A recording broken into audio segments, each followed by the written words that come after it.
Assalamualaikum warahmatullahi ta'ala wabarakatuh.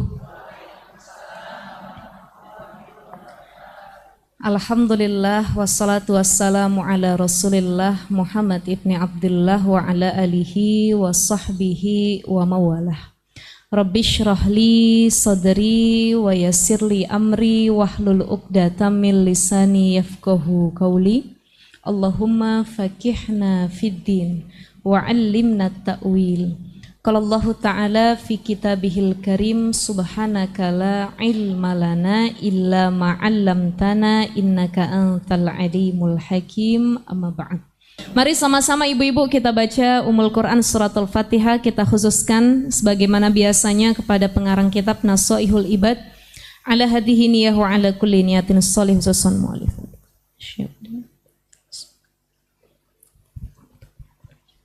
Al-Fatihah. A'udzu billahi minasy syaithanir rajim. Bismillahirrahmanirrahim. Alhamdulillahi rabbil alamin arrahmanir rahim maliki yaumiddin. Iyyaka na'budu wa iyyaka nasta'in. Ihdinas siratal mustaqim. Siratal ladzina an'amta 'alaihim ghairil maghdubi 'alaihim waladdallin. Rabbana ighfir lana wa liwalidayna amin. Baik ibu-ibu sekalian, kita masuk kemarin di makalah yang ke-25. Ya, kalau yang ada kitabnya bisa dibuka. Bismillahirrahmanirrahim. Wal maqalatul khamisatu wal ishrun. Makalah yang ke-25. Jadi kalau yang kemarin kita bahas tentang sumber semua kesalahan adalah hubbud dunia, cinta sama dunia. Kalau ditanya kita yang hadir cinta nggak sama dunia? Cinta ustazah. Ada nggak yang nggak cinta sama dunia? Nggak ada. Ibu-ibu suka nggak sama perhiasan? Suka banget, apalagi kalau dikasih sama suami ya Bu ya. Sindiran. Saya balik dah. Bu, ibu cinta sama suami, cinta sama anak, cinta sama kendaraan, itu dunia bukan? Dunia. Jadi kalau ditanya kita masih cinta dunia apa enggak? Masih. Boleh enggak cinta sama dunia? Boleh, tapi sewajarnya. Jadi dunianya diletakinnya cuman di tangan. Ini titipan. Kita ini kadang-kadang seringkali menangis, marah kepada Tuhan kita kalau kita kehilangan sesuatu dunia yang kita miliki. Ada orang punya harta habis. Ada orang punya orang tua, pasangan, anak yang dicinta diambil sama Allah. Dia merasa kehilangan, tidak terima dengan takdir Allah. Kita lupa bersyukurnya. Ini sebagaimana yang kita bahas hari ini. Kita lebih fokus terhadap kehilangan daripada syukurnya. Apa yang harus kita bilang sama Allah? Alhamdulillah udah dipinjemin suami yang soleh. Yang minjemin siapa Bu? Allah. Alhamdulillah udah dipinjemin harta yang banyak bisa dipakai ibadah. Yang minjemin Allah. Alhamdulillah udah dipinjemin anak-anak yang soleh dan soleha. Yang minjemin minta dibalikin. Maka kita jarang yang berterima kasih. Fokus kita hanya pada kehilangan, tapi lupa kita ngucap syukur. Alhamdulillah. Makanya tema kita hari ini fokus dengan kekurangan, ya. Akui kekurangan kita, apa yang harus kita perbaiki, apa yang harus kita rubah, dan tempuh jalan syukur. Karena jalan syukur itu sulit ya Bi ya. Sulit, betul nggak? Sulit, tapi ada yang lebih sulit dari syukur. Apa itu selain syukur itu? Syakur. Syakur. Tambahin sedikit. Syukur, apa beda syukur sama syakur Bu? Syukur kata para ulama, kita berterima kasih atas nikmat yang enak-enak, yang sesuai sama ekspektasi kita, yang sesuai sama keinginan kita, itu namanya syukur. Nah, berterima kasih atas nikmat yang kita pengen aja udah sulit. Nah, ada yang lebih sulit dari syukur, syakur. Apa itu syakur? Mensyukuri nikmat, yang mensyukuri sesuatu meskipun sesuatu itu enggak kita suka. Itu namanya syakur. Maka Al-Quran mengatakan wa qalilum min ibadiyasy syakur. Bukan syukur. Sedikit sekali orang yang syakur. Al-Quran bilang orang yang syakur itu dikit banget. Yang syukur dikit tapi yang syakur lebih dikit. Ini ibu-ibu ini mudah-mudahan tidak cuma syakur, mudah-mudahan Allah kasih hidayah kita untuk bisa mengupgrade level syukur kita menjadi syakur. Amin ya robbal Amin alamin. ya Jadi robbal alamin. ada bedanya ya Bi ya, syukur dengan syakur. Kalau syukur yang enak-enaknya, kita seringkali kalau udah menikmati yang enak baru ngomong alhamdulillah. Tapi kalau lagi nikmatin yang gak enak lupa ngucap alhamdulillah walillahilham hadza min fadli rabbi. Ini karunia Allah. Ini luar biasa ibu-ibu sekalian. Maka hari ini tentang syukur harus kita kelupas lagi lebih banyak lagi. Karena jangan-jangan selama ini cuma lisan kita yang ngomong alhamdulillah, alhamdulillah, tapi hatinya mah gedek ngedumel. Alhamdulillah katanya. Alhamdulillah. Padahal mah kesel hatinya. Nah ini harus sinkron antara lisan dengan hati. Kita masuk di makalah yang ke-25. Kila dikatakan al-muqirru bit-taksir. Sebelum masuk tentang pembahasan syukur. Ya, al-muqirru bit-taksir orang yang mengakui kekurangan. Ay bil ajzi anit ta'ah. Yakni lemah dari perbuatan taat.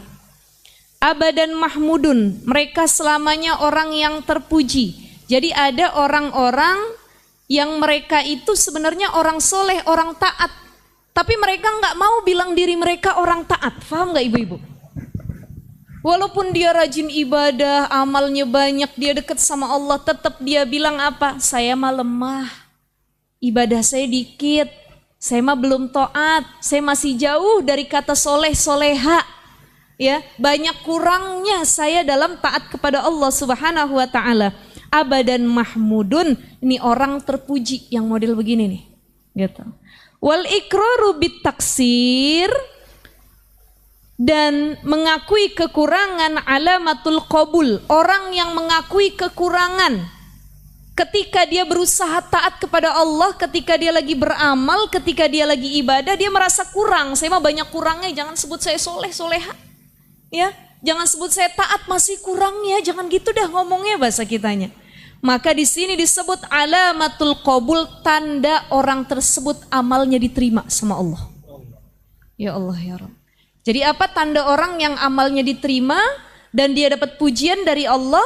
Adalah orang yang ketika ibadah dia merasa masih banyak kurangnya. Makanya Nabi SAW pernah nanya sama para sahabat, atadruna mal muflis? Wahai para sahabat, kalian tahu nggak apa itu orang yang muflis, bangkrut? Maka para sahabat mengatakan, qalu al muflisu man la dirhama lahu wala mata. Orang yang bangkrut itu adalah orang yang duitnya udah habis, nggak punya dirham, nggak punya dinar, nggak punya lagi tabungan emas, ya. Mau yang online, mau yang antam dan lain sebagainya udah pada kejual kemarin ya Bu ya. Pokoknya sudah tidak ada dirham, emas dan harta apapun yang mereka miliki. Itu orang yang muflis, bangkrut wahai Nabi, kata para sahabat. Maka Nabi SAW tidak.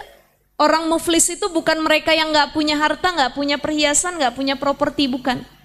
Tapi orang muflis itu adalah ya'ti yaumil qiyamah, mereka yang datang pada hari kiamat bisolatin wa zakatin wa saumin. Mereka pada hari kiamat tuh datang ngelapor sama Allah, ya Allah, ini sholat saya dulu selama di dunia banyak. Orang-orang mah kalah sholatnya sama saya. Saya bukan cuma 5 waktu, tapi semalaman suntuk saya nggak tidur buat sholat. Ada yang bizakatin, datang dengan zakat nih. Wahai Allah, selama di dunia orang paling dermawan. Nggak ada orang Cinere yang mengalahkan kedermawanan saya. Saya ahli sodako, siapapun saya bantu. Pokoknya nggak ada orang yang melebihi saya amal ibadah dalam zakat dan sedekahnya. Ada yang datang dengan puasa, nih saya mah semua puasa dikerjain. Mau yang setahun sekali, mau yang sebulan sekali, ayamul bid, mau yang seminggu 2 kali, Senin Kamis, mau yang Daud, sehari puasa, sehari buka, semua saya kerjain. Nih saya ahli saum.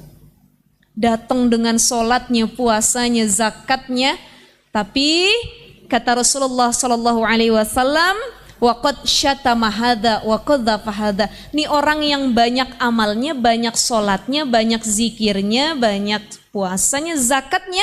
Dia datang bukan cuma dengan banyak amalnya, tapi juga banyak keluhan dari orang-orang yang pernah diganggu sama mereka. Ibu pernah nggak ngelihat orang sholatnya rajin, tapi mulutnya rajin ngomongin orang? Banyak apa enggak? Banyak ya. Zakatnya rajin, tapi fitnah orang juga rajin. Ada? Ada. Puasanya rajin, kalau ditanya Bu Haji makan yuk, ana soim. Saya lagi puasa katanya. Tapi lagi puasa, habis itu dia gibah. Ibu itu kemarin katanya gini. Jadi ada orang yang amalnya banyak, tapi nyakitin orang juga rajin. Maka kata Nabi, nih orang muflis bangkrut yang modelan begini. Betul ya Bi ya? Enggak ditambahin Bi.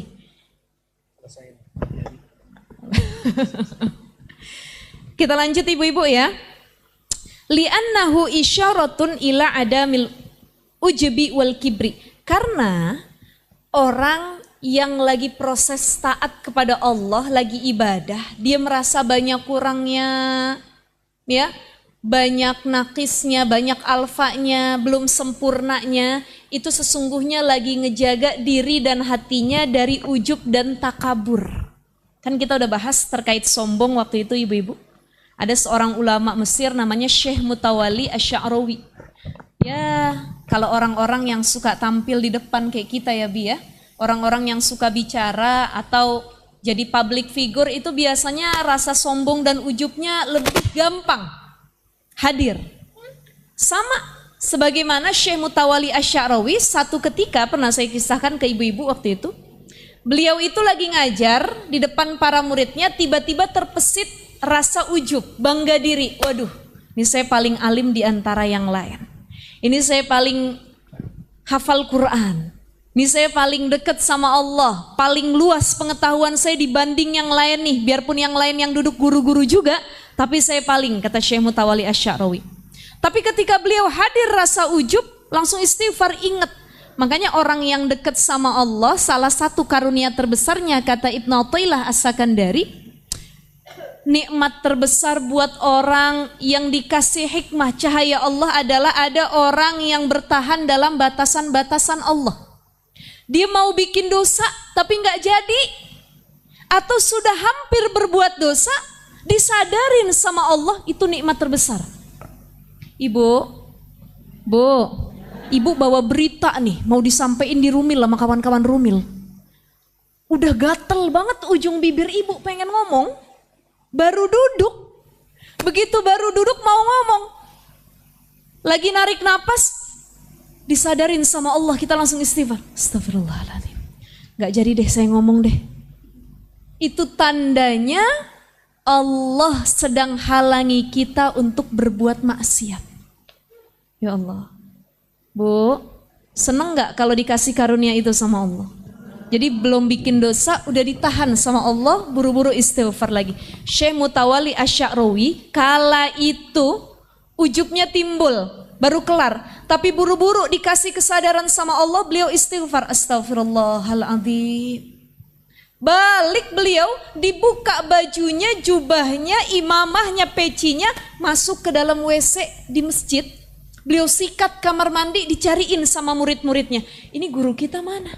Syekh Mutawalli mana? Kok gak kelihatan? Abis ngaji langsung kabur tadi. Ditemuin sama muridnya lagi gosrek kamar mandi masjid. Ditanya, wahai Syekh, apa yang kau lakukan? Kok abis ngajar langsung ke kamar mandi, gosrek kamar mandi? Beliau nyeritain, tadi aku setelah mengajar timbul rasa sombong, ujub. Maka Allah menyadarkanku, buru-buru aku cari amalan pekerjaan, hal yang sekiranya bisa menghilangkan sifat ujubku. Ya, maksudnya nyadarin kalau ya Allah, yang saya miliki pemberian Allah.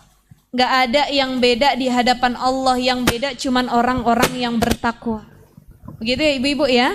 Maka boleh Bu, kalau kita lagi timbul ujub kita, sombong kita, namanya manusia ya, wajar ya, kadang-kadang suka timbul.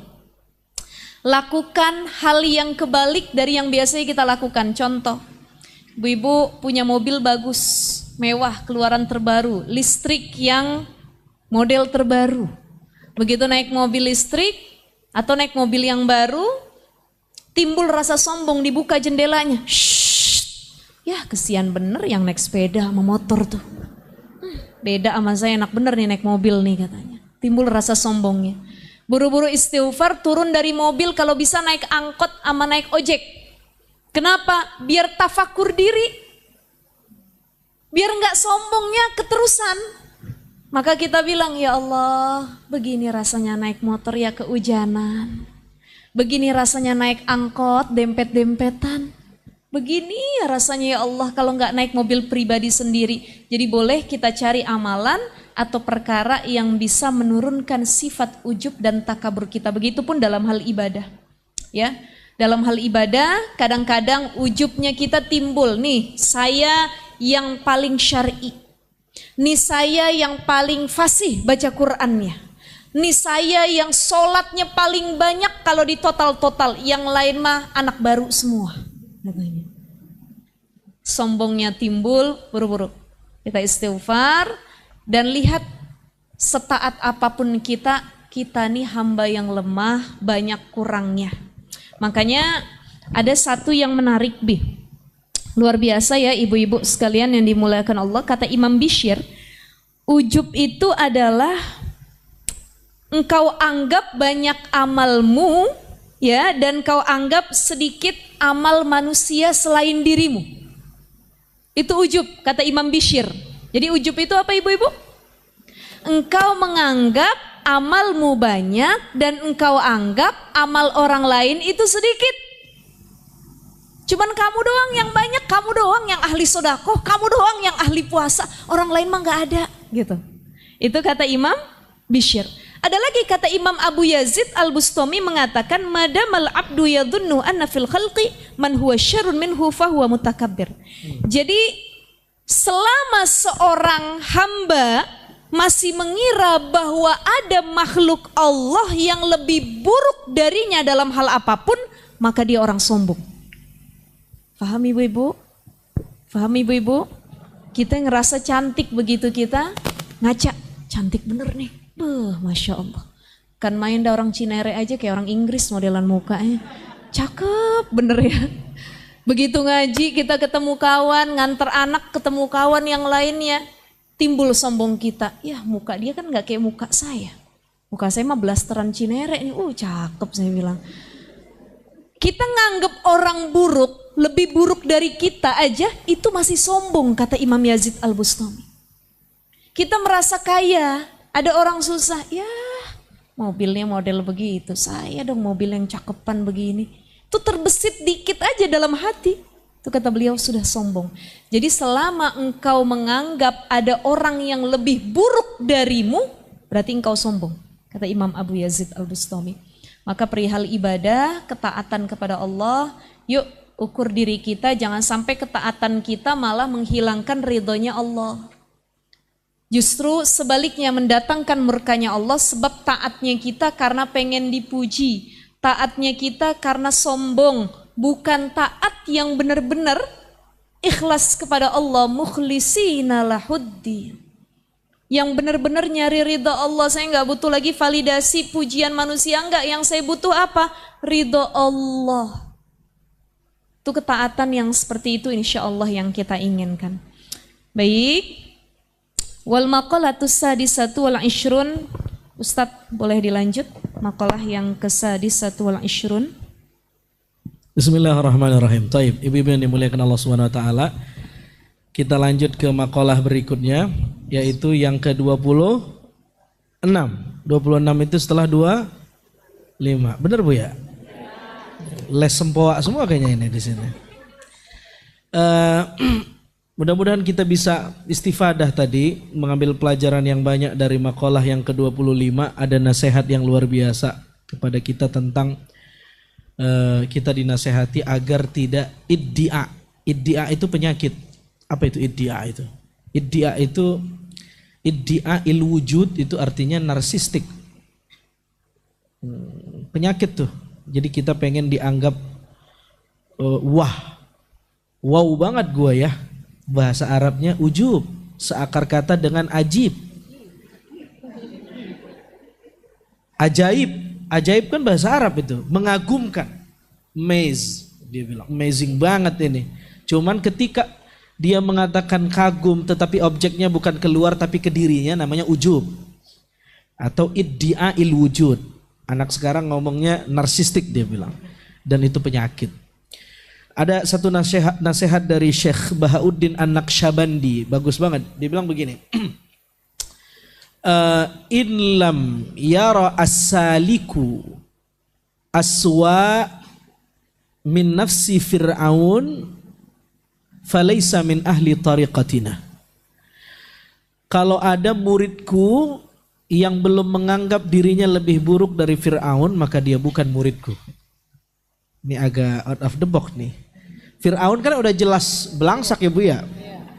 Itu pun kita kudu dilatih tidak boleh menganggap diri lebih soleh dari Fir'aun. Jangan-jangan matinya sama kayak Fir'aun. Sama-sama tidak muslim, itu maksudnya. Bukan kita disuruh tidak pede dengan keislaman kita, bukan. Beliau sedang ingin melatih kita agar merontokkan iddi'ail wujud tadi, sikap narsistik. Bahkan beliau punya punya cara untuk bagaimana orang bisa menghapus rasa ujub itu. Setiap muncul rasa ujub, tadi ceritanya keren sekali. Syekh Mutawalli Asy'arawi begitu muncul rasa ujub langsung gosrek kamar mandi, Bu. Tuh. Nah, ibu-ibu kalau ujub jangan gosrek kamar mandi lah, emang udah tugasnya Bu ya, Bu. Cari yang lain, Bu. Kalau Syekh Mutawalli Asy'arawi gosrek kamar mandi emang jomplang. Biasanya diciumin tangannya, ngasih taklim, duduk di atas, murid di bawah. Bagaimana cara mendilitnya? Turun ke bawah dan gosrek kamar mandi. Nah, kalau ibu-ibu udah biasa gosrek, jangan gosrek kalau begitu ujub. Begitu timbul ujub, kecup tangan suami, peluk Bu. Abang, engkaulah bulan, engkaulah bintang. Gara-gara engkau aku banyak utang. Gitu. Nah, itu kan ngemuji pasangan perlu mendilet diri dulu baru bisa. Kalau ngegosrek mah emang udah. Iya ya Bu ya. Nah, beliau kalau timbul rasa ujub, apa kata Syekh Bahauddin An-Naqsyabandi? Beliau bilang, ana al-alam qamhun wa ana qisyatun. Semua di alam raya ini gandum, saya doang jeraminya. Tahu nggak jerami, Bu? Ampasnya gandum, kagak ada nilainya. Kalau gandum ada nilainya, jerami nggak ada nilainya. Kalau beras ada nilainya, kalau gabah nggak ada nilainya. Orang mah beras, saya gabah. Apa maksudnya? Beliau ingin sampaikan al-kullu hasan wa ana sayyi. Semua orang baik, saya doang yang buruk. Tuh. Jadi kalau timbul rasa ujub, dia langsung ngomong dalam hatinya, al-kullu hasan wa ana sayyi. Orang mah baik, saya doang yang buruk. Lagi kesel sama orang, dia mah baik, saya yang buruk. Udah tahu orang ini emang buruk, tetap hatinya bilang, dia buruk, tapi mungkin saya lebih buruk. Tuh, Bu. Assalamualaikum. Masih hidup kagak ini? Ini memang ilmu, ini ilmu, Bu. Bu. Ini ilmu sabuk hitam. Artinya kalau ibu belajar bela diri, ini udah sabuk akhir. Makanya jurusnya itu ya di luar kebanyakan orang. Kok kita kan dikeselin sama orang, kita kudu balas. Ilmu akhlak bilang tidak. Orang tidak boleh kalah. Orang mesti menang dan kita yang kalah. Belajar memenangkan orang. Itu sulit sekali itu. Teorinya mah mudah ya. Iya. Ya, Uma ya. Takbir. Pandangannya penuh makna ini kayaknya. Waduh, enak juga apalagi begini kalau masalahnya. ngalahnya suami istri ya Bu ya. Iya. Iya, saya bisa curcol dikit ya. Makalah yang ke-26. Ntar bulan depan saya datang lagi dah. Al-maqalatu sadisatu wal ishruna qila kufranun ni'mati lu'mun. Ay adamu syukri lin ni'mati dalil ala dana atin nafas. Wa suhbatul ahmaq syu'mun. Nah, kita belajar makalah yang berikut ini dua perkara lagi. dua perkara yang penting dalam hidup kita dan kita jadikan rumus dalam hidup kita. Yang pertama, kita disuruh agar jangan sampai kufur nikmat. Yang kedua, agar jangan sampai berteman, punya circle, punya tongkrongan sama orang yang ahmak. Ahmak ini apa? Punten, bodoh. Bodoh di sini bukan bodoh, nanti kita akan jelaskan. Apa yang dimaksud ahmak di situ? Taib. Yang pertama, kita disuruh agar jangan ada musyukur. Jangan jadi orang yang kagak bersyukur. Iya. Karena begitu kita kagak bersyukur, dalil ala dana atin nafas. Orang yang gak bersyukur, tanda dana atin nafas. Apa danaah? Danaah apa, Bu? Abu? Danaah itu seakar kata sama dunia. Dunia, dana apa artinya? Rendah. Jadi dana atun nafas artinya apa, Bu? Rohaninya kerdil, rohaninya rendah, spiritualitasnya tipis. Orang yang kagak bisa bersyukur tanda rohaninya tipis. Itu maksudnya. Orang yang tidak bisa bersyukur sama Allah, tidak bisa berterima kasih sama Tuhan, tanda rohaninya ringkih. Gak punya gengsi secara rohani. Makanya dia gak bisa bersyukur. Dia tidak bisa melihat ada Tuhan di balik semua episode hidupnya. Kita bisa napas, Allah yang kasih, Bu. Kita bisa sendawa, Allah yang kasih. Kita bisa kenyang, siapa yang kasih, Bu? Kita bisa paham ngaji, siapa yang kasih? Allah juga. Semua Allah, tidak ada yang tidak Allah. Semuanya Allah. Maka kemudian orang yang tidak bisa syukur dalam artian dia tidak bisa melihat Allah di balik nikmatnya, dana atun nafas. Tanda rohaninya tipis. Tanda rohaninya tipis. Tapi begini, kalau kita dapat nikmat yang enak, itu mana yang lebih sulit? Begitu dapat nikmat yang begitu dapat musibah atau dapat nikmat, Bu? Menjaga iman itu jauh lebih sulit ketika kita dapat nikmat yang enak. Kalau kita dapat nikmat yang sulit, coba tuh, Bu. Ibu-ibu dikasih ujian, malam gelar sejadah, takbirnya aja beda. Allah. 12 rakaat langsung. Apalagi gak ada uang, wah itu takbirnya panjang itu.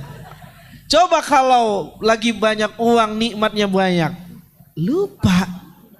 Memang begitu tabiat manusia. Begitu dia merasa cukup, istaghna kata Quran, dia gampang lupa. Kalla innal insana la yatgha ar-ra'ahu istaghna. Kalau dia merasa cukup, dia lupa sama Allah. Jadi tidak bersyukur tanda rohani kita ringkih, rendah. Jadi nasihat ini ingin mengajarkan kita untuk jadi orang yang bersyukur. Bahkan di atas syukur tadi kita belajar tuh ada namanya syakur. Apa bedanya? Kalau syukur berterima kasih atas nikmat yang kita suka, namanya syukur. Tapi kalau syakur berterima kasih atas nikmat atau sesuatu yang Allah kasih yang ditakdirkan kepada kita meskipun isinya kagak enak. Wah itu sulit sekali tuh. Memang benar tadi, kalau kita ringan mengucapkan tahmid kalau yang enak-enak datang ke hidup kita. Padahal agama mengajarkan kalau rezeki yang enak datang ngucapnya apa, Bu? Alhamdulillahirabbil alamin. Kalau yang kagak enak, nah alhamdulillah juga mestinya. Tapi alhamdulillah ala kulli halin kata Nabi. Jadi dua-duanya alhamdulillah. Karena baik yang baik maupun yang buruk, belakangnya, undercovernya, behind the scene-nya Allah juga. Karena Allah yang kasih, apa yang tidak alhamdulillah. Allah ngasih yang kagak enak sama kita. Segala puji buat Allah. Kenapa? Loh, kenapa ketika yang datang kagak enak kita mesti muji Allah juga? Tanda hanya Allah yang berhak, Yang berkuasa membuat saya tidak enak itu cuma Allah. Yang lain tidak berkuasa. Dan bukti bahwa kita bukan Tuhan sehingga kita tidak mungkin mendapatkan yang enak-enak aja. Mesti hidupnya kadang enak, kadang tidak enak, kadang kan hidup tuh isinya itu aja. Nikmah baliyah, nikmat ujian. Kan isinya hidup itu aja. Innahu huwa adhaka wa abka. Dialah yang membuat orang tertawa, dia juga yang membuat kita menangis. Siapa yang buat orang nangis, Bu? Siapa yang buat orang tertawa? Allah juga. Jadi semuanya Allah. Syukur nikmat. Yang kedua, nah kita disuruh untuk wasuhbatul ahmaq wa huwa wadi'u syai' fi ghairi mahallihi ma'al ilm biqabhihi syu'mun. Jangan berteman sama orang yang ahmaq. Ahmaq artinya bodoh, tapi bodoh di sini bukan artinya bodoh secara intelektual, bukan bodoh secara akal, bukan, tapi bodoh secara rohani. Karena orang yang bodoh secara rohani berarti tabiatnya jelek. Kalau kita berteman sama yang tabiat jelek, nular. Apa kata beliau? Kama rawa at-Tabrani an Busyair annahu qala isrimil ahmaq. Jauhin orang ahmak. Jauhin orang yang bodoh secara rohani. Jauhin orang yang akhlaknya buruk, kira-kira begitu. Kenapa? Karena la tusahibahu liqabhi halatihi wa li anna tiba sarraqatun. Tuh. Karena tabiat itu bisa nyolong. Tabiat itu bisa saling mencuri, bisa saling menularkan. Coba Bu, dalam bahasa Arab, pertemanan itu bahasa Arabnya khullah. Apa Bu? Khullah. Kenapa khullah? Kenapa berteman disebut khullah? Khullah itu teman disebut khullah. Khullah artinya begini. Ini khullah. Apa tuh bahasa Depok ini? Bu? Apa tuh? Besti. Tuh. Klik begitu, Bu. Nempel. Klik. Klik ya. Itu Kelop ya, Bu khullah. ya? Kelop ya? Iya. Udah Kelop. Ibarat tutup Iya. bunyi begitu. Iya, ibarat tutup bunyi ya. Iya begitu. Iya, begitu dah kira-kira ada. Ya repot amat ya. Nah, kenapa teman atau sahabat disebut khullah? Karena takhallala. Takhallala artinya apa? Menyerap satu sama lain. Memasuki satu sama lain. Menularkan satu sama lain. Makanya disebut takhallala. Khullah, berteman itu bisa saling mempengaruhi. Apa kata Nabi? Al-mar'u ala dini khalilihi. Teman itu ya agama, kualitas rohani kita tergantung agama teman kita. Kalau kita berteman sama yang baik, besar kemungkinan potensi agama kita baik. Sebaliknya kalau kita berteman sama yang kagak baik, besar kemungkinan tidak baik. Tidak semuanya, tapi umumnya begitu. Nabi Musa dipiara sama Fir'aun tapi nggak jadi Fir'aun. Karena rohaninya kuat. Ya. Tetapi ya kalau model kayak kita begini cetakannya bagaimana Bu ya? Kita kadang berteman sama orang baik juga masih kagak baik. Ya. Apalagi berteman sama yang kagak baik. Itu PR banget. Maka Masya Allah, Rumil ini bukan cuma rumah ilmu tapi circle ilmu. Di sini kita menemukan ilmu, kita bermajelis ilmu, kita mendengar ilmu. Ini bersuhbah dalam bahasa agama. Ya, bersuhbahlah. Suhbah artinya bersahabatlah. Siapa kriteria teman yang baik? Satu ketika Nabi ditanya, ya Rasul, orang yang pantas dijadiin bestie itu siapa itu? Nabi bilang ada 3. Catat nih Bu. Pertama, man dzakkarakumullah ru'yatuhu. Kalau Anda memandang wajahnya, wajahnya membuat Anda terkoneksi dengan Allah. Wah, ada nggak orang begitu? Ada. Kalau kita datang, duduk, kita lihat wajahnya, kita jadi ingat Allah. Kita jadi pengen buat baik kayak dia. Kita termotivasi hijrah. Kita pengen jadi orang bener. Kalau ibu ketemu sama orang yang begitu, jadiin teman.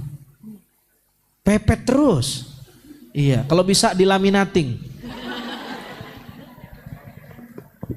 Allah ya Karim. Ini ada nggak orang begitu, Bu? Ada. Sebagaimana ada orang yang kalau kita ngelihat mukanya, bawaannya pengen buat jahat aja kita nih, kalau enak juga nih jadi dia nih. Kan ada tuh. Sama, Tuhan juga menciptakan ada orang yang wajah rohaninya tebel, saking tebelnya tembus ke wajah fisiknya. Melihat wajah dia kita termotivasi ingat Allah. Siapa contohnya? Jangan sebut orang, kalau orang mah belum tentu. Nabi SAW, apa kata Hanzalah? Ada sahabat, Bu, namanya Hanzalah. Satu ketika beliau teriak histeris, nafaqo Hanzalah, nafaqo Hanzalah, nafaqo Hanzalah. Aduh, saya ini munafik, saya ini munafik, saya ini munafik. Ditanya sama Abu Bakar, kenapa kamu mengecam dirimu munafik? Kata Hanzalah, iya, saya kalau duduk dekat sama Nabi, ngelihat wajah Nabi, ingat sama Allah.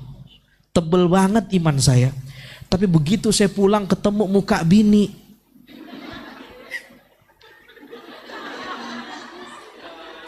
Ya Allah. iya, saya ke pasar, saya pulang ngaji, itu yang masuk ke sini saya blank, hilang semuanya. Tadi di majelis Nabi saya semangat banget.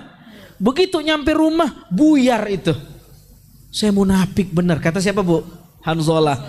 Dengar omongan Hanzalah, apa kata Abu Bakar? Lah kalau begitu sama ya, saya juga munafik dong. Udah kita ke Nabi yuk. Datang ke Nabi. Ya Rasul, kami ini munafik. Hadir di majelismu dan melihat wajahmu, iman kami kuat. Tapi begitu pulang kami nyungsep lagi. Kata Nabi SAW, sa'ah, bertahap. Tetapi jika kamu istiqomah di majelis dan di luar majelis, niscaya malaikat akan nempel bersamamu. Kata Nabi SAW. Hadisnya sahih. Masya Allah, tabarakallah. Itu yang pertama. Yang kedua, sebelum lanjut Ustazah. Yang kedua, ciri teman yang baik, Bu. Bu. Yang pertama apa tadi?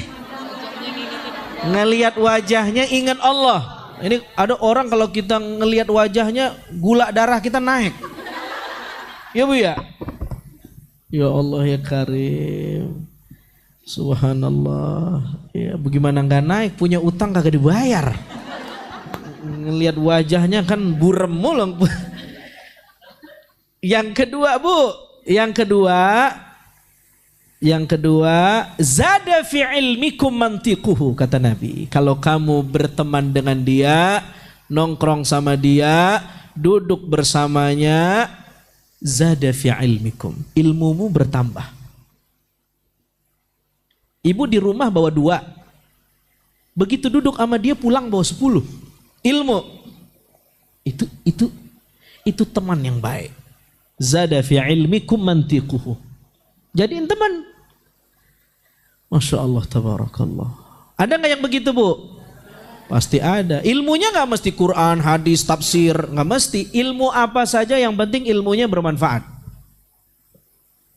Ya, Ibu diajar cara buat kue, ilmu itu. Ya, cara tutorial apa, Uma? Pakai hijab, pakai jilbab, pakai hijab mah dinding ya.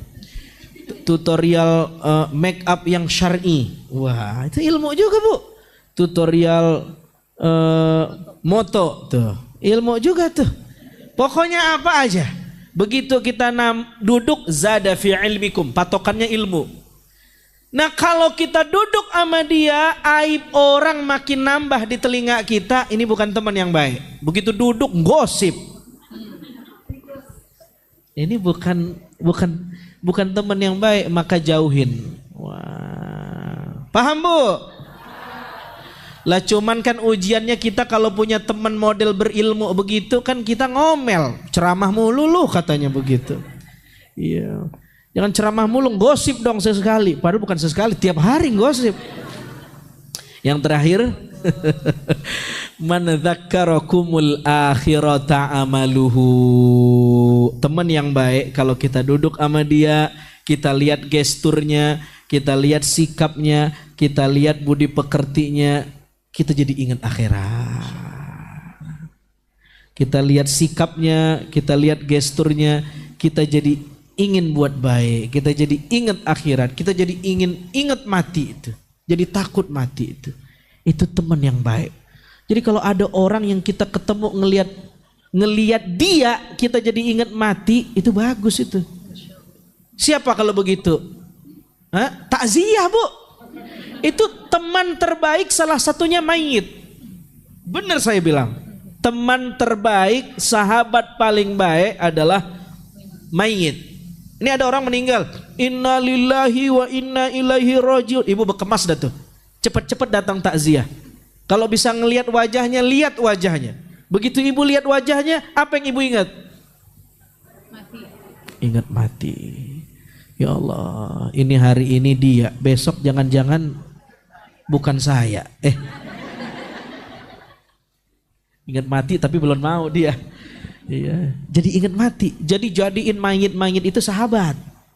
Bagaimana caranya? Ainul i'tibar. Datang melihat wajahnya tapi mengambil pelajaran dari apa yang sudah terjadi sama dia. Takbir. Oh, semangat banget. Udah begitu aja dah. Lanjut. Insya Allah. Ya, jadi begitu ya Bu ya. Cari teman yang baik. Insya Allah. Saya ingat dengan Sayyidina Umar bin Khattab juga begitu. Jadi Umar bin Khattab itu paling demen kalau punya teman yang rajin nasehatin dia. Wa tawassau bil haqqi wa tawassau bis sabr. Jadi kalau bengkok dilurusin sama temennya. Dikasih tahu, tuh jilbab rambutnya kelihatan, benerin. Tuh temen yang baik tuh. Tapi kalau ada temen, jangan pakai model jilbab begitu, ketuaan. Nih kayak saya model begini nih katanya. Nah ini harus difilter lagi, selektif lagi milih kawan. Sayyidina Umar bin Khattab paling demen kalau temennya tuh ngajak ngobrol. Sini. Tapi teman yang baik kalau menasehati tidak di depan umum. Jadi Sayyidina Umar bin Khattab kalau ada temennya, kawannya orang lain ngedatengin beliau, ngasih tahu aibnya, kekurangannya, kan kita punya aib dua nih. Ada aib khilqiyah, ada aib khuluqiyah. Aib khilqiyah ini adalah aib dari bawaan lahir, namanya khilqiyah, kata para ulama. Jadi aib khilqiyah itu contohnya ada orang baru lahir, mohon maaf punten, cacat Bu. Ya, modelnya bagaimana, ada yang tangannya, kakinya, atau ada yang punya cacat tertentu di area badannya dan lain sebagainya. Itu kan aib khilqiyah yang kalau kelihatan orang kita malu. Malu apa enggak? Misal ya ada orang dia punya ya apalah di dalam tubuhnya, itu dia tutupin serapat-rapatnya jangan sampai kelihatan orang. Kenapa? Ini aib. Namanya aib khilqiyah, bawaan lahir. Ya. Dan yang kedua ada aib khuluqiyah. Aib khuluqiyah itu adalah fi'li, perbuatan. Kita punya perbuatan, punya dosa, pernah maksiat, nggak sengaja kepleset bikin dosa. Nggak sengaja, nauzubillah misalkan zina, ngambil hak orang lain, atau nggak sengaja kita pernah buka aurat. Itu kan aib karena perbuatan, khuluqiyah. Akhlak yang pernah tercela, akhlak yang mencelek gitu bahasa kitanya. Nggak sengaja kepleset bikin dosa itu aib. Makanya doa kita tiap habis sholat, Allahumma astur aurati. Ya Allah, tutup aib kami. Bukan cuman aib kami, tapi aib pasangan kami. Aib anak cucu keturunan kami, aib keluarga kami. Ada orang yang fokus nutup aibnya, tapi nggak fokus nutup aib pasangan dan keluarganya. Makanya Al-Quran menyebutkan suami istri itu sebagai libas. Hunna libasul lakum wa antum libasul lahun. Suami istri itu pakaian, istri pakaian buat suami. Suami pakaian buat istri. Apa fungsi pakaian dalam Al-Quran? Kata para ulama tafsir mengatakan fungsi pakaian itu ada 3. Satu, ini yang tadi dimaksud ya, sudah dijelaskan oleh Ustadz Azhari juga. Nyari temen tadi ada 3 cirinya. Yang pertama ngingetin kepada Allah, yang kedua nambah ilmu, yang ketiga ingat akhirat. Ini bukan cuman teman main, teman gaul, tapi terlebih lagi teman hidup. Ibu deh pulang ke rumah ngelihat wajah suami, ingetin Allah apa enggak? Ya, jadi cari teman hidup ataupun teman bergaul harus sama, balance. Dua-duanya harus nuntun kita untuk lebih dekat sama Allah. Yang keluar dari lisannya nasihat. Kemarin kan saya sampaikan nama ibu-ibu, Bu, obrolan suami istri itu jangan ngomongin cinta mulu. Nih saya kasih tips nih, saya pernah sama suami mau tidur yang diomongin Allah. Ya kalau ngomongin masalah uang belanja mah udah bosen ya Bu ya. Betul nggak? Ngomongin masalah cinta-cintaan tadi engkaulah bulan, engkaulah bintang, alah udah deh itu mah. Tapi yang ngomongin apa? Yang diomongin Allah. Yuk kita ngomongin Allah dulu. Itu kan kawan yang baik, kawan hidup terlebih lagi. Kira-kira apa aib yang harus kita perbaiki? Kira-kira sudah sampai mana nih tingkat keimanan kita? Apa nih Abi, Umi, ayah, bunda yang harus kita benahi? Itu kawan, bukan cuma kawan bergaul tapi juga kawan hidup. Makanya Sayyidina Umar bin Khattab itu selalu ngangkat tangannya kalau ada orang yang ngasih tahu aib dan kekurangannya. Ada orang datang, Umar, izin, kayaknya engkau jangan begini deh. Ngomongnya begini aja deh, dirubah deh. Ini aib dalam dirimu, kekuranganmu yang harus diperbaiki. Sayyidina Umar nggak marah, nggak benci sama orang yang ngasih tahu aibnya. Tapi beliau doakan dan angkat tangan, ya Allah berkahi orang yang sudah menuntunku untuk merubah diriku. Kita kebanyakan kalau dikritik, dikasih tahu aib kita marah, ngomel. Apalagi kawan kita sendiri udah berani moncongnya nasihatin saya ya. Udah berani ibu ngomong begitu. Padahal ngaji aja saya yang bawa kerumil katanya. Kok ibu bisa-bisanya nasihatin saya? Sudah merasa lebih dari orang lain. Padahal kawan kita niatnya tadi watawassau bil haqqi watawassau bis sabr. Jadi kalau ada temen yang dikit-dikit ngeritik, yang dikit-dikit nasehatin, ini model temen begini kalau belum mati jangan dikubur dulu. Nyarinya susah, ibu ya. Nyari teman susah apa enggak? Susah. Makanya punya teman yang tidak bodoh. Dulu di zaman sebelum Nabi SAW diutus itu ada yang disebut dengan kaum jahiliyah. Jadi jahiliyah di sini bukan karena mereka bodoh pengetahuan intelektualnya, bukan karena bodoh pemahaman terkait ilmu dunia. Mereka itu dulu ada yang ahli syair, ahli puisi. Macam-macam, hebat dulu orang-orang zaman jahiliyah sebelum Rasulullah SAW. Bodohnya mereka bukan karena bodoh secara pemikiran, tapi bodoh dalam beribadah kepada Allah. Bodoh dalam mengenal Tuhannya. Maka kita minta sama Allah, ya Allah karuniakan kepada kami pasangan, teman yang solih dan solihah. Kita doain, ya Allah senang saya rasanya punya teman yang suka nasehatin. Dan ini juga tipsnya, buat teman yang suka ngeritik temennya atau nasehatin kawannya ada adab-adabnya. Bukan di depan umum dipermaluin, bukan dia ngumumin depan orang-orang, bukan dia bikin status. Ini zaman sekarang niatnya nasehatin kawannya tapi nyindirnya lewat status. Betul apa betul?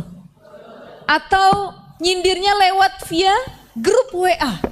Ada orang sekarang bikin grup WA, isinya nih pengajian, satu jamaah pengajian isinya 100 orang. Dari 100 orang bikin grup lagi isinya 50 orang. Jangan di situ kita ngobrol, kenapa? Ada si dia katanya. Kita bikin lagi grup yang kedua. Dari 50 orang bikin lagi jadi 25 orang. Di sini aja lebih private. Kenapa? Ada dia tuh nanti kedengeran katanya. 25 lagi dibikin. Dari 25 difilter lagi sampai 5 orang nih ketua inti nih. Segala macam rahasia yang ngendaliin yang 5 orang ini diantara yang lain. Maka hati-hati ibu-ibu sekalian yang dimuliakan Allah. Mari kita cari teman ya yang mau nasihatin kita dan adab menasehati kawan sebagaimana dulu Imam Ahmad bin Hambal. Saya pernah kisahin ya, ceritain ya. Imam Ahmad bin Hambal itu seorang guru yang punya murid. Muridnya jadi guru juga. Ngerti ya ibu-ibu ya? Ini ada guru punya murid, muridnya jadi guru juga punya murid lagi. Jadi Imam Ahmad bin Hambal lewat di satu pinggir jalan ada muridnya yang lagi ngajar muridnya. Muridnya lagi ngajar muridnya. Ini paham ya maksudnya ya? Muridnya itu duduk di bawah pohon besar yang teduh, adem, gak kepanasan.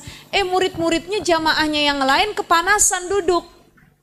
Maka kata Imam Ahmad bin Hambal, ya Allah kesian benar itu murid-muridnya kepanasan begitu. Tuh kalau saat itu juga Imam Ahmad bin Hambal ngeritik dan nasehatin, maka muridnya malu di depan para muridnya, betul gak? Itu gak beradab. Malam harinya beliau Imam Ahmad bin Hambal datang.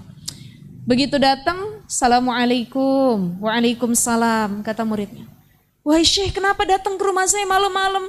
Izin saya mau ngomong bentar, padahal ini guru ke murid. Bayangkan, betapa luar biasanya adab dan akhlak beliau yang bisa kita contoh, apalagi sekawanan nongkrong. Ini guru sama murid, tapi tahu adab nasehatin.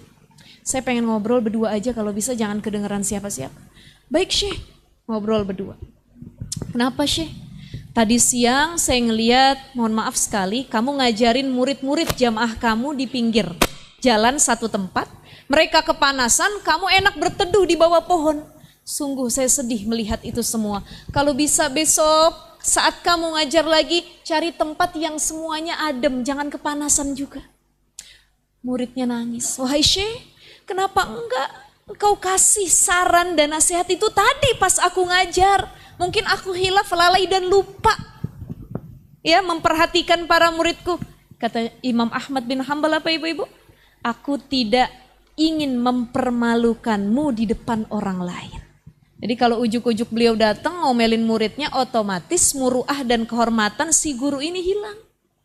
Makanya jangan nasihatin orang jor-joran di depan muka yang lain.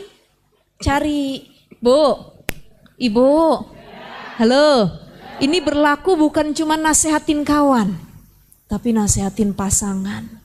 Nasehatin anak nih, ada emak yang mulutnya lemes bener. Anak punya dosa, anak punya salah, anak punya kekurangan. Dia demen ngomongin sama orang lain lagi kumpul tangga. Nih dia nih model begini, emang susah jodohnya. Saya habis Bu. Kena jadinya ya Bu ya. Karena ada orang tua yang begitu ya Bu ya. Jadi dia gatel gak tahan diomongin kekurangan anak-anaknya tuh. Makanya anaknya pulang ke rumah ngambek. Mak ngapa sih diomongin ke orang-orang? Mak ngapa sih? Aduh malu kan. Nah ini akhirnya ada anak yang dia hilang rasa hormat dan cintanya kepada orang tua. Sebab ibu bapaknya tidak mampu menjaga lisannya. Dan mohon maaf kata orang Bu. Kalau kita punya hajat besar, punya niat yang baik, jangan suka diomong-omongin kemana-mana. Ibu-ibu contoh, pengen berangkat haji, pengen bangun rumah, atau ada yang mau nikah, jangan langsung diumumin ibu. Wah diumumin ini di media sosial. Insya Allah 1 tahun lagi saya berangkat haji, mohon doanya katanya. Kapan? Tahun depan katanya. Udah sebulan lagi mohon doa, H-30 berangkat haji. Wah kata orang yang hatinya dengki gak suka doainnya gak baik. Ada anak baru dapat jodoh, proses perkenalan mau nikah, ibu ngomong kemana-mana, anak saya dapetin ini katanya. PNS, gajinya gede bener. Ya doain aja insya Allah jadi dan lain sebagainya, diomongin kemana-mana akhirnya nggak jadi. Makanya banyak anak yang tidak mau curhat dan ngasih tahu rahasia ke orang tuanya. Kenapa? Orang tuanya tidak paham cara menjaga aib dan menasehati. Jadi nasehatin anak ke dianya langsung, nasehatin suami ke dianya langsung. Tapi nasehatin suami itu tidak boleh menggurui. Betul begitu Baginda? Betul. Gak boleh menggurui ya ibu-ibu ya. Jadi suami itu letaknya di harga diri. Bu. Jadi kalau di rumah saya dipanggil Baginda Bu. Saya manggil Ustazah Sultana. Ya salingan deh ya Bu ya tadi ya. Jadi begitu, suami itu kan qawam, pemimpin, ar-rijalu qawwamuna 'alan nisa. Jadi harus dihormatin. Kita kadang-kadang kesel sama suami, nyampeinnya kudu baik-baik. Gak bisa kayak ngomelin ke anak, bang, duduk bang. Ngapa katanya? Duduk dulu. Lah ngapa kata suaminya? Ini uang belanja ngapa segini ya? Ini ngapa begini ya? Wah laki model gitu kan gedek pulang ke rumah Bu. Makanya tadi kata Ustaz cerita ada laki yang pulang ke rumah di luar imannya tebal, nyampe rumah imannya tipis. Orang yang ditemuin kuntil anak dalam rumah. Ibu ya, jadi bagaimana? Ya ngomongnya baik-baik, pillow talk, love time. Tadi saya kesini naik motor sama suami Bu. Kata suami saya jangan naik mobil mulu, kita naik motor kali-kali. Iya, biarpun mau nyusruk berapa kali ya. Tapi jadi apa waktu love time? Waktu berdua ngobrol, kata laki, pegangan peluk, katanya peluk. Wah, Masya Allah. Di situ. Kayaknya nggak ada di skrip ini. Ada kemauan nanti ya Bu ya. Jadi di situ kita ngobrol, ada waktu berdua love time, mau tidur, naik motor berdua, biarpun cuma muter jajan cilok doang ya Bu ya. Ngobrol, bang, begini bang. Abang mah Masya Allah, gak tertandingi, tampan abang, paling tampan sedunia. Baru sampein, jadi laki-laki itu Bu, kudu dipuji dulu, puji istri juga begitu ya Bi ya. Puji dulu, puji, nanti baru jatuhin dah tuh. Maksudnya jatuhinnya dinasehatin, dikritik ya Bu ya. Sama pasangan, teman, baru dikritik. Ayah, begini, baru sampein. Jadi jangan ujuk-ujuk menggurui. Sama anak juga begitu, jangan depan orang, ini nasihat terbaik. Jadi biarpun Sayyidina Umar demen sama orang yang suka nasehatin, tapi beliau tahu adab-adab bagaimana cara memperbaiki aib, menasehati antar sesama. Insya Allah mudah-mudahan bisa kita amalkan. Sepertinya waktunya sudah jam 11 lewat Bu. Ini ada satu makalah lagi terkait dengan syukur. Insya Allah kita akan teruskan di bulan depan. Mungkin kita buka di sesi tanya jawab terlebih dahulu. Ya, silahkan ibu-ibu. Baik, bunda-bunda mungkin yang ingin bertanya kepada Ustadz ataupun Ustazah, silakan. Ada yang mau bertanya, Bunda?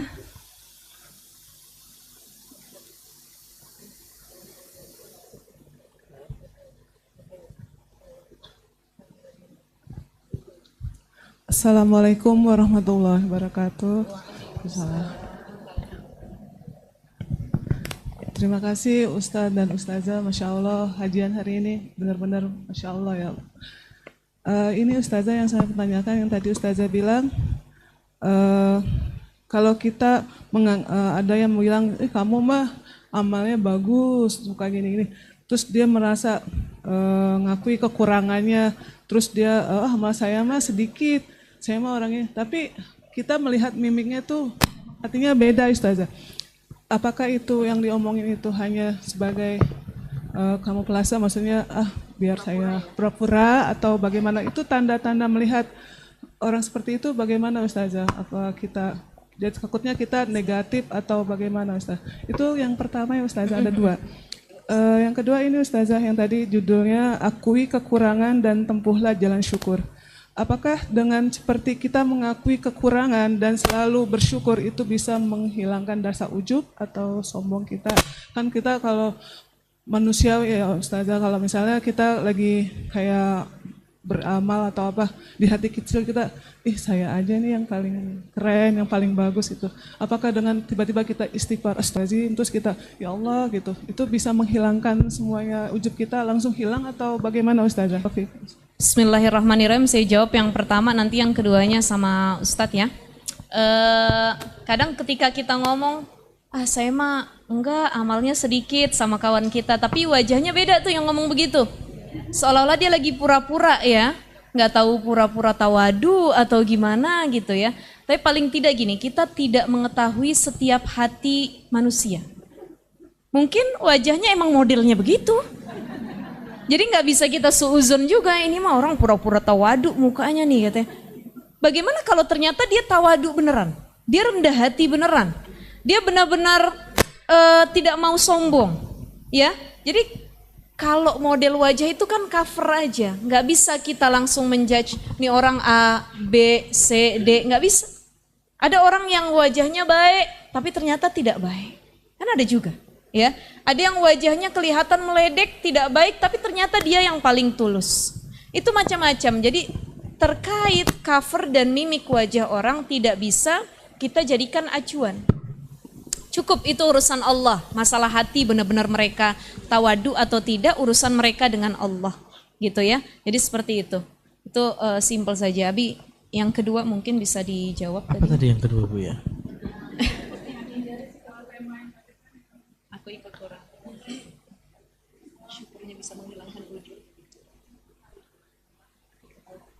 Oh iya, bagus banget pertanyaannya ini.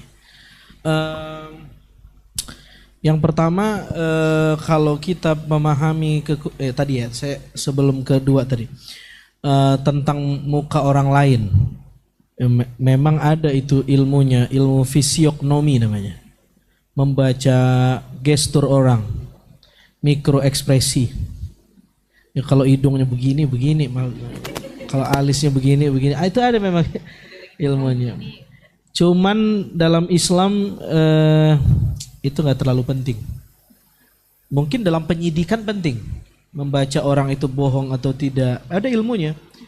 Tapi dalam ilmu akhlak ada pembahasan yang lebih mentok, bahwa yang dilihat itu hati bukan fisik.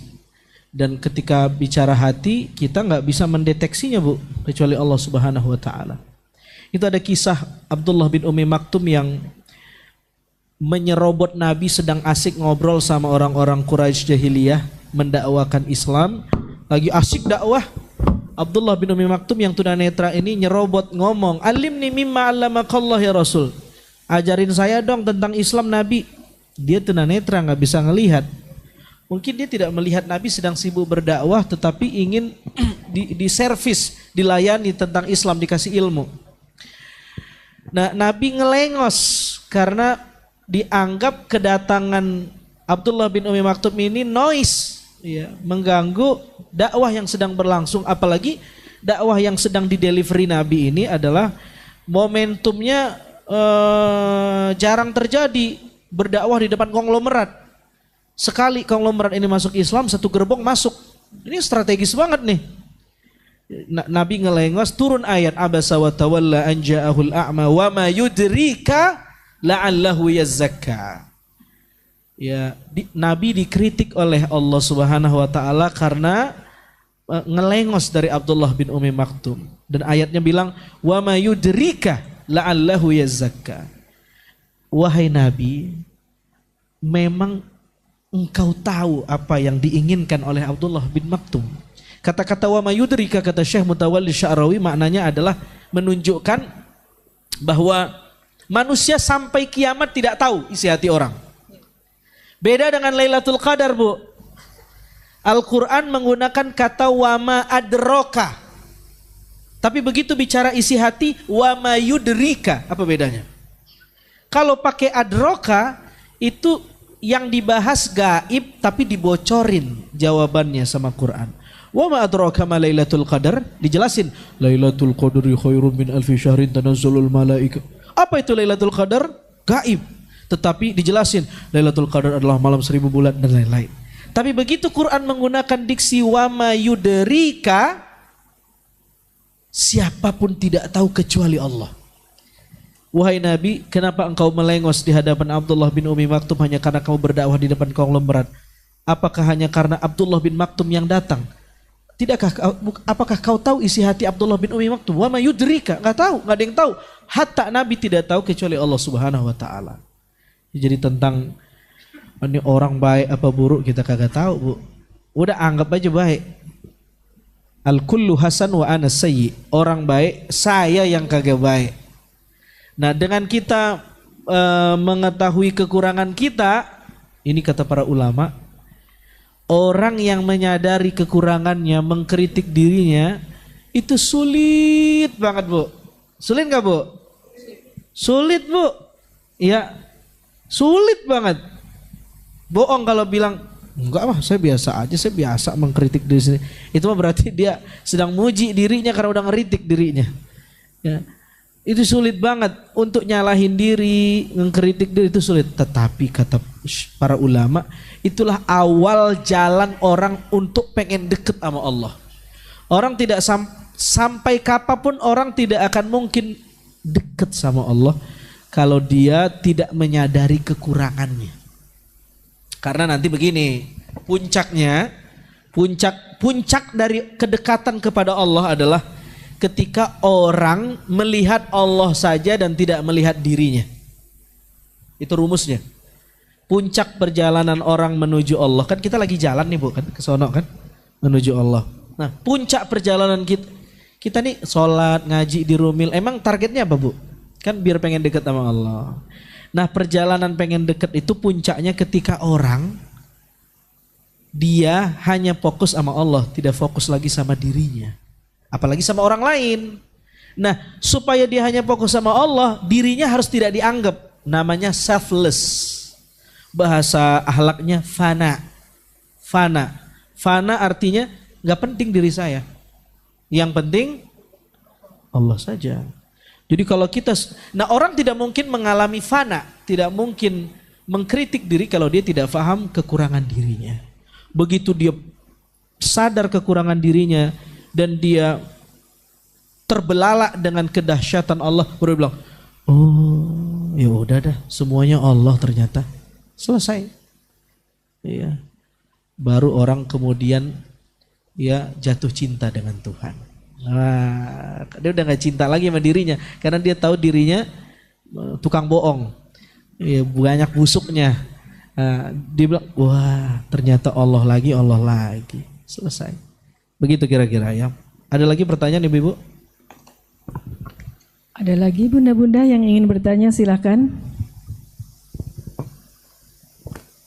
Oh ada. Ada bunda? Ada.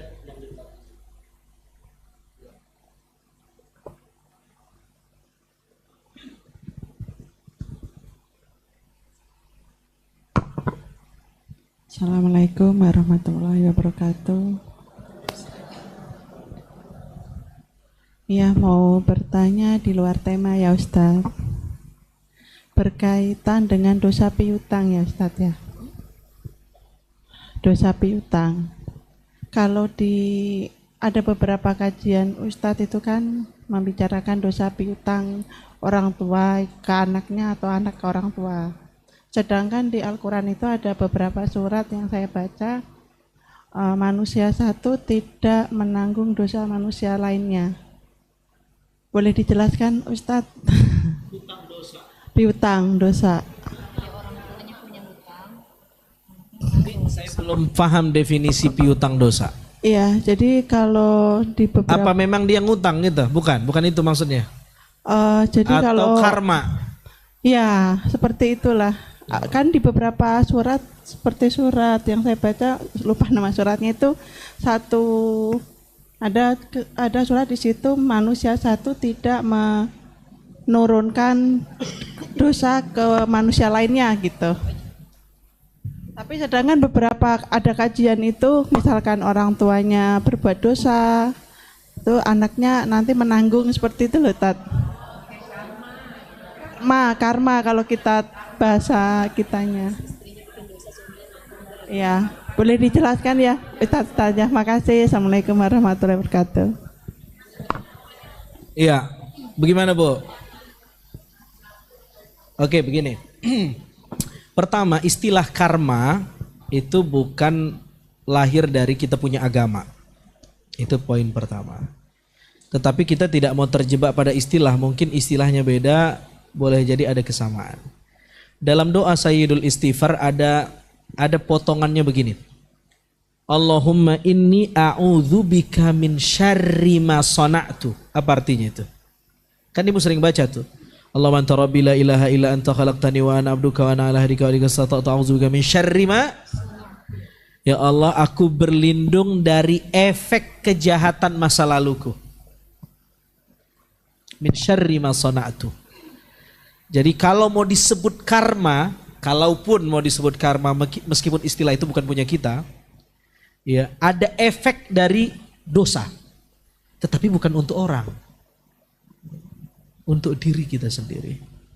Itu tadi min syarri ma sana'tu. Ya, kita buat jahat, ya kita berbuat salah, kita berbuat dosa, itu punya efek dosa. Dosa itu punya efek, salah satunya candu. Sehingga begitu orang sekali buat dosa, ya dia sulit untuk keluar dari itu. Kalau bukan karena dia betul-betul bersungguh-sungguh dan dibantu oleh Allah Subhanahu wa taala. Itu salah satu karma yang difahami dalam Islam. Bukan karena dia buat begini nanti masa depan keturunannya begini, tidak, iya. Jadi dosa memberi efek, iya. Coba Bu, kenapa kita sholat kudu wudu? Dijawab sama Imam Asy'arani, karena wudu itu melunturkan dosa. Karena orang yang tadinya berdosa, kalau dia langsung ngadep Allah itu berat banget. Dia mesti lunturin dulu baru ngadep. Karena ada efek dari dosa. Dosa lah yang membuat kita males. Dosa yang membuat kita kagak demen ibadah. Dosa yang buat kita berat banget ngelangkah ke majelis ilmu. Dosa. Nah, kudu dicuci. Cara nyucinya macam-macam. Dengan taubat, dengan ibadah, dengan muhasabah, dengan mukhalafatun nafas, dengan muhasabatun nafas, dengan ta'riyatun nafas, macam-macam. Tetapi pada intinya adalah dosa memiliki efek benar, sebagaimana ibadah juga memberi efek. Orang yang beribadah, apa efeknya Bu? Nah, Bu? Dia makin merasa dekat sama Allah. Sebenarnya efek ibadah itu bukan tenang. Hati-hati. Efek ibadah adalah kita merasa dekat sama Allah. Ketika orang dekat sama Allah baru dia merasakan ketenangan. Banyak orang yang ibadah juga gak tenang-tenang. Kalau ibu nyari tenang, nanti habis sholat gak tenang-tenang, kita nyalahin Allah jadinya. Apalagi kalau kita jawab, saya ibadah biar rezeki saya moncer. Saya sholat duha biar rezeki saya banyak. Udah duha capek enggak juga banyak.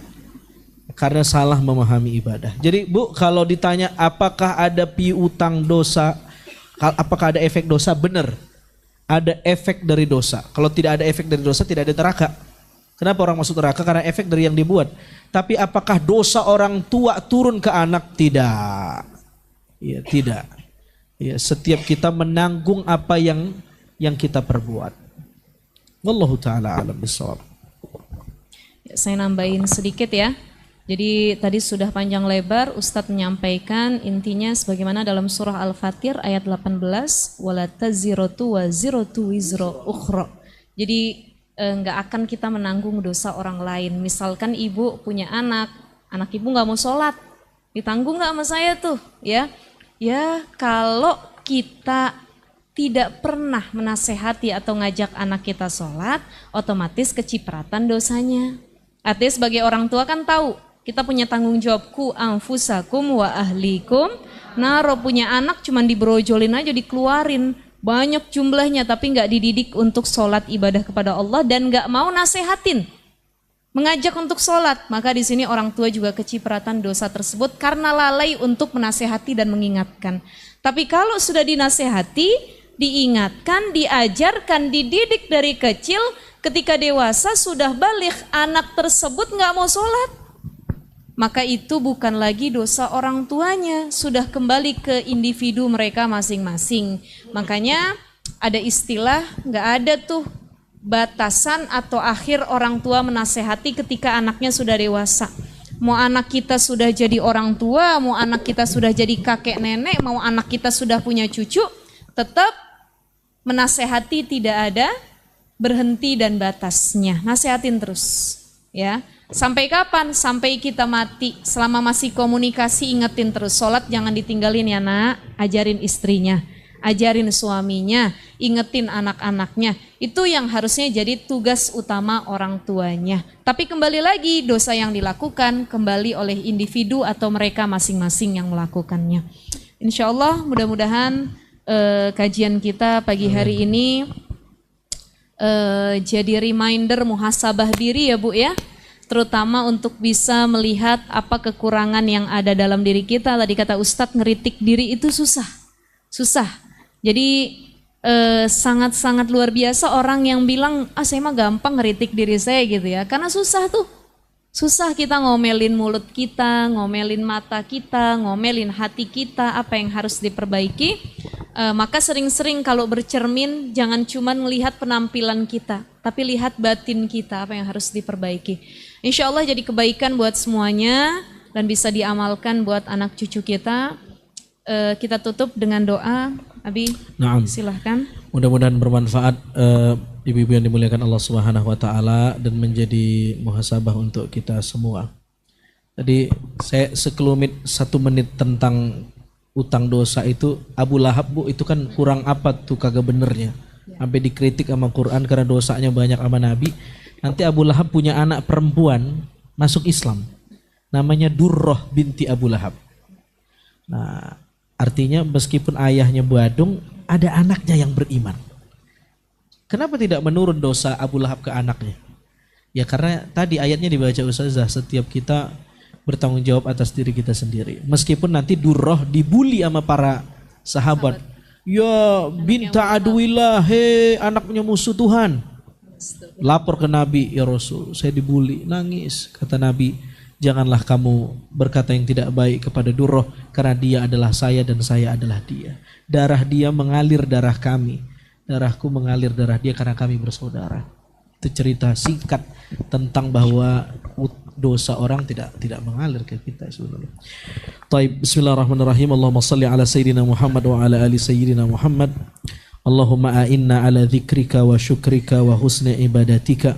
Allahumma dallana ala man yadulluna alaika wa usilna ila man yusiluna ilaika. Allahumma ja'al mimma ta'allamna hujjatan lana wa la hujjatan alaina bi rahmatika ya arhamar rahimin. Rabbana atina fid dunya hasanah fil akhirati hasanah wa qina adzaban nar. Wa sallallahu wa sallam ala walhamdulillahi rabbil alamin. Assalamualaikum warahmatullahi wabarakatuh.